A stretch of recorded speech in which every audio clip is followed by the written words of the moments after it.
Morning, everyone. Can you hear me at the back? Awesome. So it's great to be here. I think 9:30 a.m. on a weekday. You guys obey the traffic and you're here. Thanks for coming. I feel very nostalgic being on the stage because this is my third or fourth time I'm doing this keynote. And hopefully I've kept you interested every time I come here and talk, not getting bored of me as a person. But I'll ensure that for the next 45 minutes, I'll share certain perspectives as well as some of the demos which probably appeared as scientific fiction in the past. Okay, so all the videos you saw before our MC came and announced, those are all real. Those videos have been made a few years back, and they're all in action today. So I'm going to show you a sneak preview of that with a few demos from my laptop here. But otherwise, I'm absolutely happy to be here and talking to you this morning. First things first, in fact, this was yesterday night, thanks to my colleague Mahesh who kind of sent this note this morning. I need to keep my phone active with me because I have a demo, so please bear with me if I use my phone. No, this is actually a milestone, right? If you look at last year I was here, I spoke about the fact that, hey, we joined Linux Foundation, we're the top contributor in GitHub, we're the leading contributor in terms of open source communities globally, etc. But this is kind of icing on the cake, right? We kind of joined the OIN, we call Open Invention Network, right? End of the day, it's about patent production, and 60,000 of our patents have been put on this platform as of yesterday night, which is remarkable. This is one of the reasons why I love coming here and talking about Microsoft, because I think we're the most open and flexible company on this planet today in terms of supporting everything open source. Yeah. So this is something I thought I'll kick off sharing this perspective because this is close to our heart. Looking at how we're progressing in the industry. GitHub acquisition, the amount of, in fact, in GitHub, you should know this, we're the leading contributors, not because we acquired GitHub, but otherwise we've been the #1 contributor to GitHub in the last few years, ahead of Google and ahead of anybody else. Yeah, that's true on the ground. Now, like a throwback picture, right? I was doing this session last year, same stage, and I spoke about cognitive services, and I didn't have internet access that day to literally show this demo on stage. While I took a picture from on my mobile phone, I said I wanted to actually feed that into our cognitive API and say, you know what, let's experience real in terms of what the API comes back and tells me. And I posted that on LinkedIn that evening. In fact, if you look at this picture, you actually see the number of, looking at this, there is slightly more audience today. Thanks for that. This was 9:30 a.m. 1 year back exactly. Yeah. Now, looking at this picture, right, look at to what depth the cognitive, the computer vision API kind of recognize number of people in the room. In fact, if you look at the second picture at the bottom, when I hover my mouse on that bounded box on the head, it tells me whether it's a male or a female and the age also, right? I didn't want to show that in real, right? The person sitting may be offended because, the age at times depends on lighting, etc. If it's real, it's real. Otherwise, it might give you your younger by 10 years, which is good. If you're older by 10 years, it's not good, right?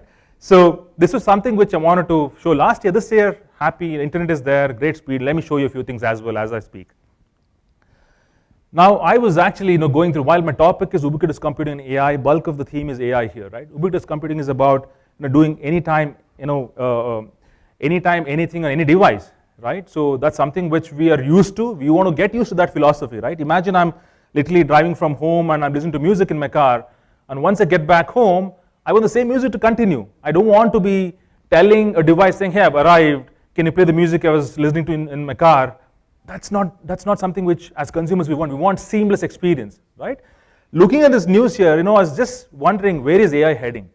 How many of you are working on AI here, in your projects, in your office? Wonderful. So how many of you heard of AI? That's better, right? So about 5 of you said you were working in AI. But trust me, AI is here and now. AI is all around us. It's actually making, I would say, a backdoor entry. If you look at a lot of your companies, in the corporate world, even doesn't matter what size of the company, AI is doing its work in the background. That means, for example, today, if there is a need for a computer system to literally read, manuscript, or for that matter, your bills, right? Let's say there are a lot of digital images available. You want computer to read that. Today, it's actually people doing their job. Now, can computer do that? Yes, that's what is happening in the background. A lot of stuff is all AI, and literally you're experiencing it every single day. It's just that it has not probably come to a level where as consumers we can experience it day in, day out. That's going to happen very soon, right? So the point is, they're all significant. These are all major news. If you look at this is Times of India yesterday, right? It says next task for robocars is developing intuition, right? Today, if you look at any autonomous cars, autonomous vehicles, they've been trained hard, they battle hard, trained for decades and decades, millions and millions of miles on road, and they typically talk about, hey, if you come across, let's say, a zebra crossing or a duck crossing symbol, you should stop and wait for the stuff to cross over, right? That's typically it's been trained. But can you guess what the other person is thinking while driving, right? That's intuition, right? Hey, he may probably cross over the zebra crossing with even though the signal is red. Can computers think that way? I think that's the next challenge is what's been quoted here, right? But trust me, in the last 2 to 3 years, I've been talking to good number of ISV startups in the country. It was a buzzword in the past. It was a boardroom jargon in the past. It's not anymore, right? So every single company, there's no single conversation that we as Microsoft or anybody for that matter, you can vouch for this. You go back and talk to your customers, they'll definitely talk about AI, right? It is not because it's a fashion statement, no, it is real. You can do stuff today, right? That's where I think as Microsoft, we are seeing that massive momentum, innovation happening in a big way in that context, and you'll see to believe it as I show a few demos as well.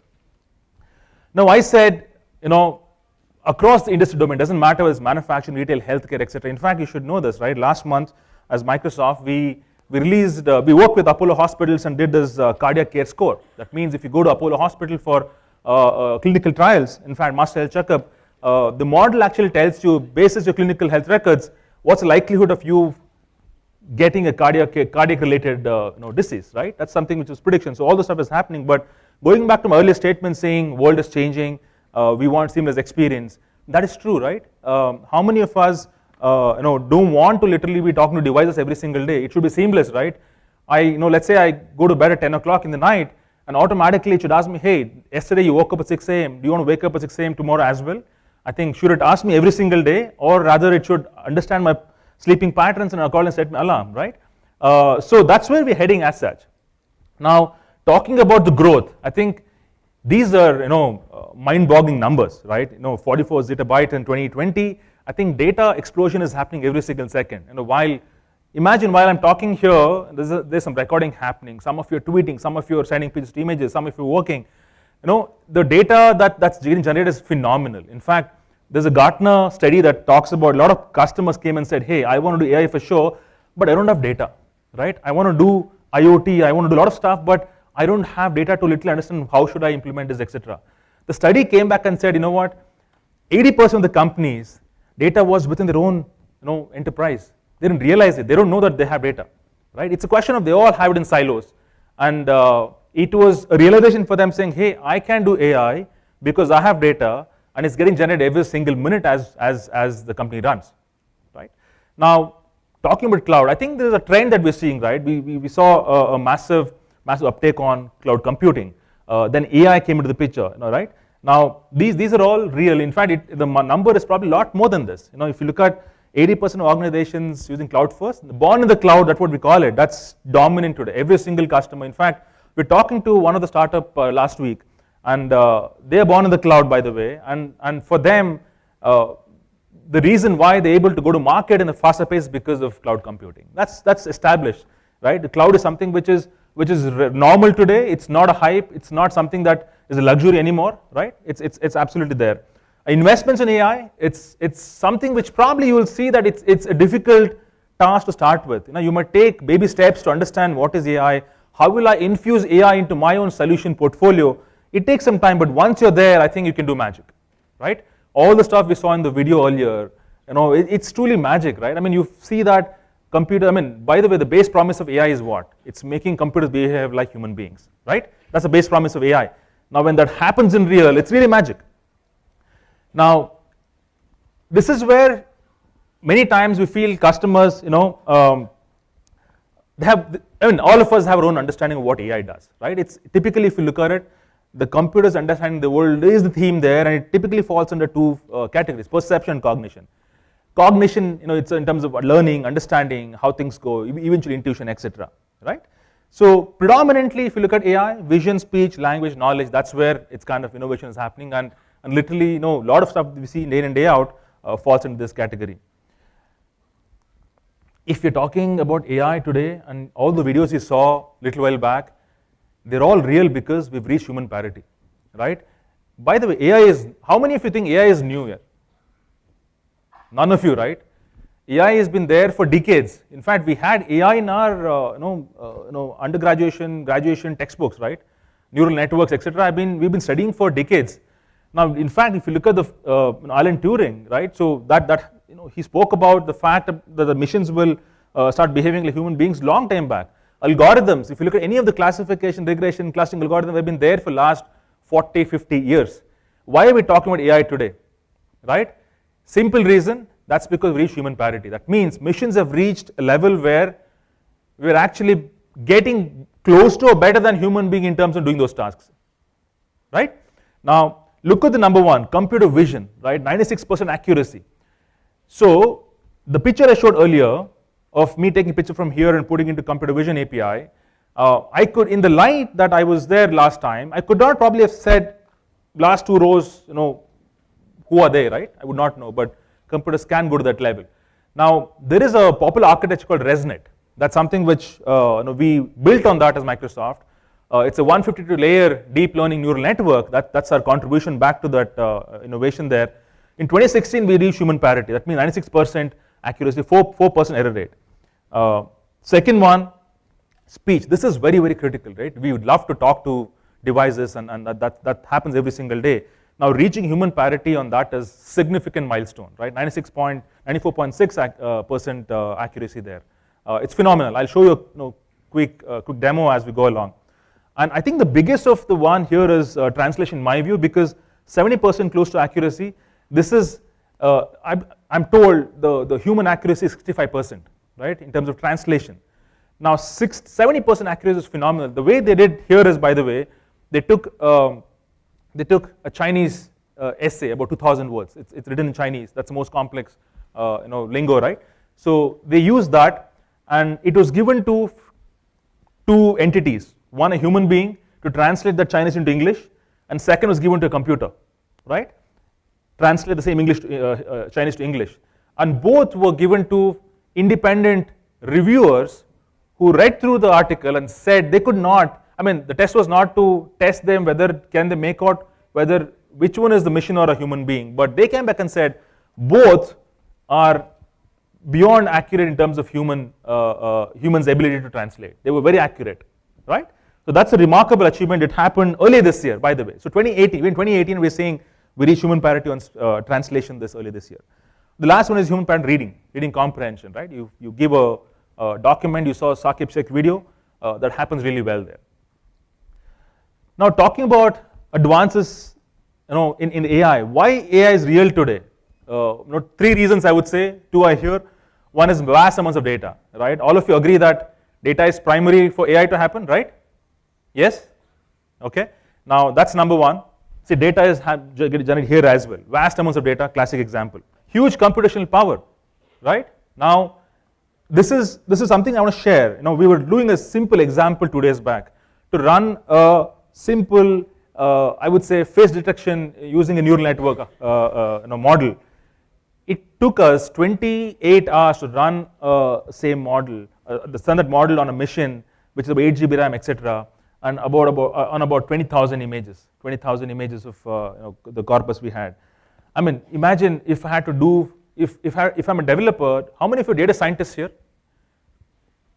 One. Any aspiring data scientist? Aspiring. You want to become data scientists. More hands should go now, right? Because AI is real and that's the only jobs we'll have in future. I'm sorry, but I'm just saying it, right? Now, if you look at computational power, now if I'm a data scientist, if I have to literally try out some models, etc., I'm sure, so you can relate to it. If I have my laptop or any machine, if I run the model and I have to come back after 2 days to check what happened, right? In fact, if the accuracy is bad, after 2 days I'll know that, man, I should have made a small change in my model. It's unreal, right? End of the day, we want computational power. So cloud computing has brought that power. So the reason why AI is real, we're talking so much about it, is because data Computational power. Number 3 is algorithms, right? All the algorithms which probably were perceived to be very difficult to understand, mathematical models, etc. A lot of abstraction on that. They're available for you to call in Python, R, etc. languages. You can invoke them with absolutely, finish with no complications there. It's for a developer. If you know what model to use, Python library, R, etc. How many Python developers here?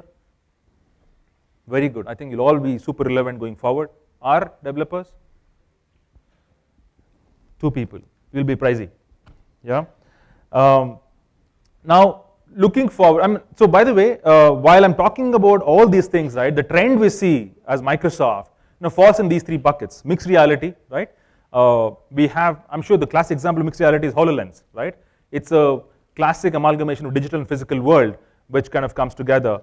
AI, of course, and third is quantum computing. While we're talking about compute, even today, we have a solution for that in terms of GPUs expensive. How can we use CPU and still be productive? We'll talk about that. But quantum computing. So these are the 3 trends we would say, which is going to probably rule the next decade or 2, because AI is taken off. It needs massive computing power. It needs more power to solve a lot of problems in a society. And the better the computing gets, that's where we can solve these major issues, right? Now, look at these things. For us as Microsoft, AI is not just a platform. We are absolutely committed to take this up in terms of how AI can have a massive impact on society, right? A lot of stuff we've done in the recent past. In fact, recently we spoke about philanthropic grants from Microsoft, $25-30 million, just to fuel that particular momentum. A lot is happening in that, right? AI, it's no more being looked at in the concept of, hey, can I use AI to make my application better? No, you're talking about how can AI make our lives better. That's where the thinking is, right? You're not solving a simple, hey, can I forecast for future? No, forecasting has been done for years and years now. You've mastered that. But can I predict what's going to happen in future? That's where the power comes in. So to sum up all I just said, I'm going to just play a small video. That kind of, it's a classic manifestation of all that we're using as Microsoft. And I'll switch over to a small demo moment the video ends. So all of you okay? You want to see the video, right? Perfect, let's do that. Artificial intelligence isn't coming, it's here. It's the defining technology of our time. But it's human ingenuity that makes it so powerful. Jane started losing her vision when she was 12. California Street. She uses Seeing AI. I crept down the stairs and out the door, which enables her to read and navigate her world.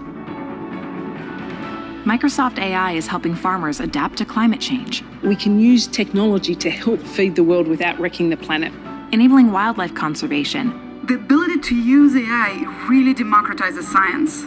WildMe uses images from any source to help study endangered species. And creating new ways for people with hearing loss to communicate. I want the exact same information that my hearing friends have.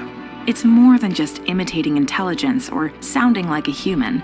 Microsoft AI is changing every industry, from healthcare. And now you can see these finite details, the relationship with many structures.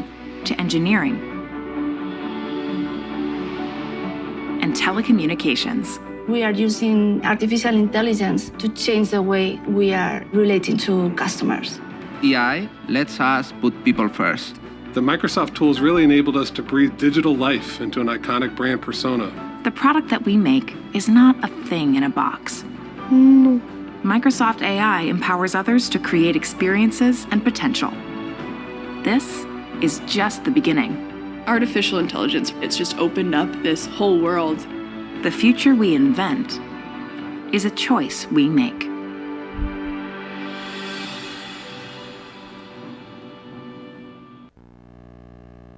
Perfect example, right, in terms of what AI can kind of solve. I'll quickly switch over to a demo here, just to show you the power of AI, right? I'm just beaming my phone here. The first things first, so by the way, how many of you know this app called Seeing AI? Short text. Seeing AI. So if you have an iOS, if you have an iPhone, this app is available. Just look up Seeing AI app. You should download it. This is actually built for people with low vision or no vision. Yeah. I'll quickly show you. By the way, I should tell you this. An acquaintance of mine, his name is Mantesh, and he runs a trust for disability in Bangalore. So he is 100% blind. In fact, when this app came in, I met him in person this is a few months back, though this app has been in existence for quite some time. The human parity aspect I said, right? So we've reached human parity, etc. Now is the time to show this app. Now I met him and he said, hey, Mahantesh, we have this wonderful app which will probably help you in certain ways. He's fairly independent gentleman, right? He does a lot of tech himself, no help required at all. And in fact, for a long time, I didn't know that he was blind because he was so active in emails and responding and using computers, etc. Now, the first thing I met him, he said, hey, he actually gave me his visiting card, and he said, hey, Sandeep, can you tell me whether it can read my visiting card, right? So I had to demo that right away, and I short text. show that here, right? Solar I have my at visiting card here. Microsoft company Sandeep Alur. Solar at www.solar@microsoft.com. Right. So it actually reads your visiting card with at ease. In fact, his visiting card had braille, so that means it has a lot of indentation on that. Despite that, it read it properly. And the next question he had was, hey Sandeep, can you tell me whether it can read magazines? Yes, we have something called document and product at the document, right? And short text. It can actually read those documents with that ease. You have to keep it at a certain angle. It tells you I can see it, I can't see it, move it here and there. It works. The video that you saw in Shakib's stuff is actually real, right? Now, I also told him, Mahantesh, in that case, what, by the way, while you're here, if you want to understand what's around you, right, it's very easy. Now, so for people with, as you move, it actually tells you what it is, scene right? Preview. I'm doing a scene preview right now. I'm going to take a picture of this right now, okay? Processing. An open laptop computer sitting on top of a table. Yeah, it's real, right? So this is really magic. For him, he was delighted. In fact, he said, the first thing he said is, hey, this makes me independent. In fact, I didn't stop there. I actually wanted to show him something very unique, which would launch just then. It was called currency classifier, right? For people who are disabled or low vision or no vision, if you ask them, they typically keep nodes in different pockets to identify those nodes. In India, in our country, length and width of the note is also relevant, they find out. But if you look at other countries, especially USA, everything is of same height and width. You can't differentiate. Now, the currency classifier is something which I showed him, hey, by the way, we have something like currency classifier, you want to see it, right? 500 rupees, 2,000 rupees. Yeah. 200 rupees. Right. So, in whichever angle you keep it, it works. This is all real, by the way, right? The classifier sits in this machine today. Classifier, it doesn't internet access. It's a model which has been compressed and hosted on this phone. Okay. So, you guys should try it out. It's a huge advancement in the computing world. This is only the app which does this today, right? All the cognitive APIs that we have, this app is a classic manifestation of those APIs. So check it out. Now let's move on. Another one which I wanted to show you, I'm just going to quickly stop mirroring here. So translator, how many of you have heard of Microsoft Translator? Anybody? Okay, wonderful. This, I believe, is probably the acme of innovation in my view. If you want to see real-time subtitling, right? So right now, as PowerPoint, this is PowerPoint, right? AI infusion from Microsoft happens at the grassroots. Every single product of ours, we're baking in AI. So this is one example. Imagine you're talking on stage, talking anywhere for that matter, and your audience may not understand your language. So how do you communicate with them, right? I'll quickly show English to Hindi live subtitling, okay? I'll tell you how this works, by the way, after I demo this. So right now, good morning, friends. Welcome to Open Source Developer Conference.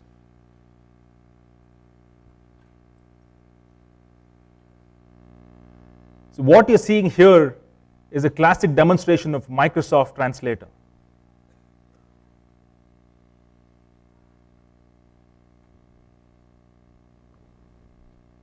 Makes sense, right? Yeah. Some are literally, if you look at it, they all Shuddh Hindi. We may not understand that. It may not be regular ones, but it's real.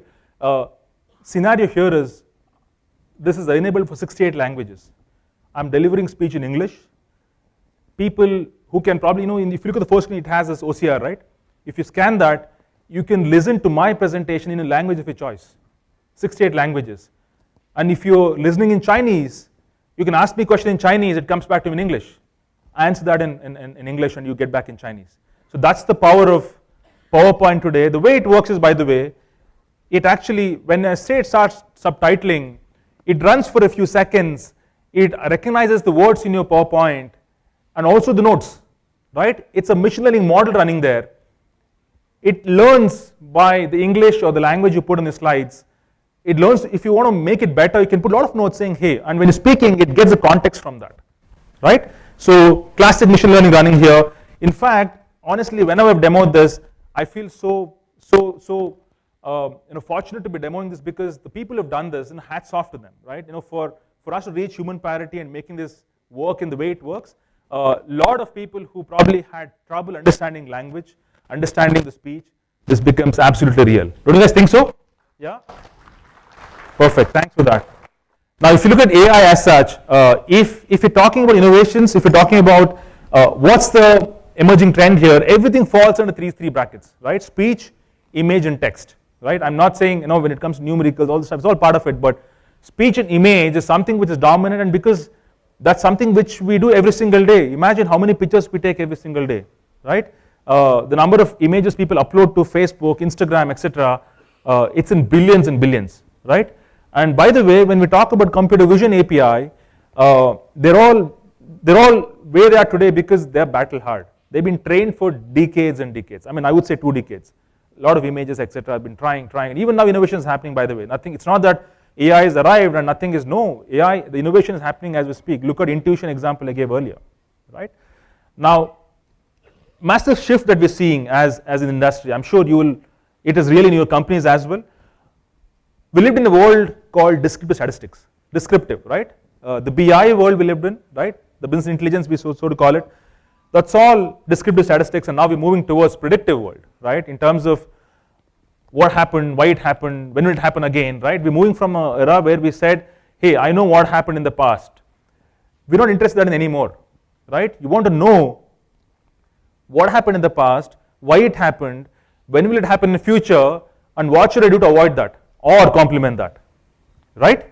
That's the world we live in. So you basically predict either to prevent an anomaly or to prescribe something really cool going forward. That's the world we're in today, and that's where AI is making a significant difference. This is kind of a life cycle. If you ask me, all of us know software development life cycle, right? That's something which we're taught moment we're born in IT, right? I mean, not when you're born, but moment you get into job, etc. There's something which we live in. Now, in the data science world, this is typically the pattern. So you basically ingest data. That's where bulk of the work. I think if you ask me, in the context of an IT setup, data engineers, right? Today there are data engineers today who work with data scientists as they go along. Data engineers' job is to make the first 2 things happen, right? Aggregate data, store it, and make it available for data scientists to come and use it. So in today's world, data engineers will be super relevant, data scientists super relevant, and number 3, domain specialists, right? If you look at data science, it's basically mathematics, computer science, and technology. Now all 3 are super relevant. In fact, domain specialists probably are the most relevant as we go along, because they're the guys who actually can tell data scientists, hey, this is how it is done in this domain, right? I spoke about Apollo cardiac care example. If there were no clinical lab technicians available for us to understand how to read this data, you can't build the models. Now, where does AI come in here? So if you look at the preparation of it, training part of it, model and deployment production, that's where bulk of the AI comes into play, and eventually insights. Yeah. So how many of you are data engineers here? 1, 2, 3, 4 out of 500. Okay. Yeah. So see, everything that happens in the context of AI, it's all data, right? And if you're working on the data stack, I think that's probably the most glamorous job or role going forward. Now, I just want to introduce you to the Microsoft AI platform. We spoke about we played a few videos, I showed a few demos. If they all are real, it's because of this platform here, right? We call it's a 3-pronged approach here. Now, if you look at the first one, AI services, there are 3 categories there. We call it pre-built AI. They're all cognitive APIs, right? All the stuff you saw in Saqib Sheikh video, the person with blind, and he was doing his pivot head glass, and he was doing, every time he touches his spectacles, it actually makes the API call. So we call pre-built AI because as Microsoft, we kind of build those APIs, make it available for you for consumption. Here there's no need for you to know what is AI ML. You can just invoke the API, it's a REST call, and if you want to send an image and understand what's the image like I did in the phone, simply doable. If you want to do sentiment analysis, doable, anything and everything, right? I'll talk about that. Second one is conversation. This is something all of us should know, bots, right? Chatbots. Whether it's robotic process automation or simple chatbots, it's all real in that context. And number 3 is custom AI. Many cases where APIs can't solve your problem. See, as Microsoft, we are giving you generic APIs, right? Now, if generic APIs can't solve your specific problem, you'll have to switch over to building a custom model. That's where data scientists come in handy, right? For the first and second one, which is cognitive APIs and conversational bots, you don't need a data scientist to be there. Typically, a developers can do that. But the moment it comes to custom AI, that's where data scientist comes into the play, and here understanding what models, eventually building a model and productionizing it, that's where data scientists come into play. For all this to happen, infra is super critical, right? While you may know about Azure and the fact that we support every single software on this planet, 50% of our VMs in the cloud is Linux, and we absolutely promote. In fact, our Azure Sphere, which is basically our IoT chip, that runs on Linux, right? Linux is embedded in that particular chip. Now, critical component here is data science virtual machine. For a data scientist to be productive, for a developer to be productive in the field of data science, so you need a compute environment which lets you build models. You don't have to worry about, hey, do you have these libraries available for me to build this model? Everything is baked in. It's an image built for data scientists, available as data science virtual machine. We also have deep learning virtual machine. There are two kinds of problems, machine learning and deep learning, right? I mean, I'm just saying two, there are a lot more, reinforcement learning, etc. But these two, we have virtual machines available which are fine-tuned to run on a specific compute environment. Yeah? So that's the third one, tools, of course, right? For end of the day, I can't be mandating saying you have to use tool A or tool B. No, I have to be the most open and flexible company or a platform provider to make data science real. So in that context, we support every single, I would say, framework, deep learning framework, as well as tool set, right? So if you see at the bottom, you can see CNTK, TensorFlow, Caffe, TensorFlow from Google, Caffe from Facebook. We support all that. So this kind of sums up our platform in terms of what you can do. And by the way, to do the cognitive APIs, make a call, etc., I'll show you. It's a matter of minutes, and no need to know what is AI. At times we get overwhelmed by what AI and ML does, but you don't have to know that. This is kind of an overview of what APIs we have across vision, speech, language, knowledge, and search. And I'll show you a quick demo once again in terms of where we're heading on this.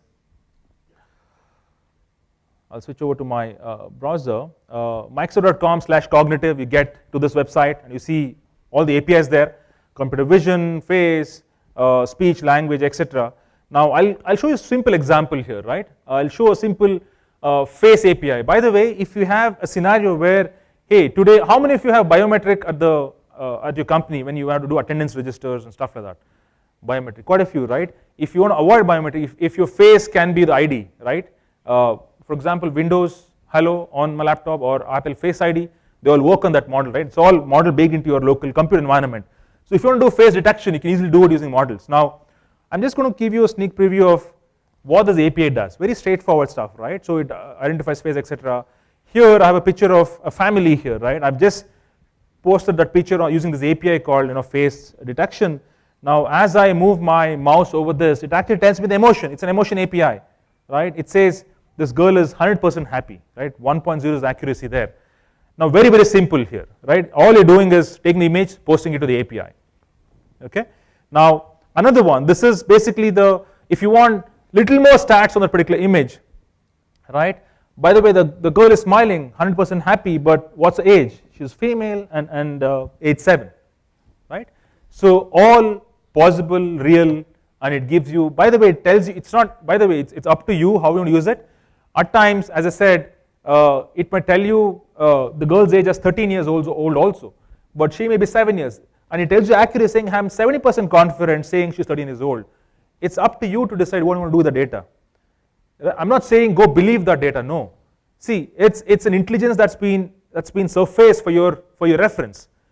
It's up to you how you want to decipher that, right? So I'll show you another example which probably makes it more real for you. Yeah, I have 5 minutes and I should be okay. So computer vision APIs, all you do is upload images, train, evaluate. Now I have a simple computer vision project. It's called the custom vision. Many times what we're offering is all in generic APIs, but if you want to customize it for your own enterprise. Now I've built a simple classifier here, right? I want to classify, imagine a retail scenario where your suppliers are sending a lot of images, right, of the product. You want to classify it in real time in terms of which is what, right? Now these are images of hard shell jacket and the insulated jacket. Now I've already trained this.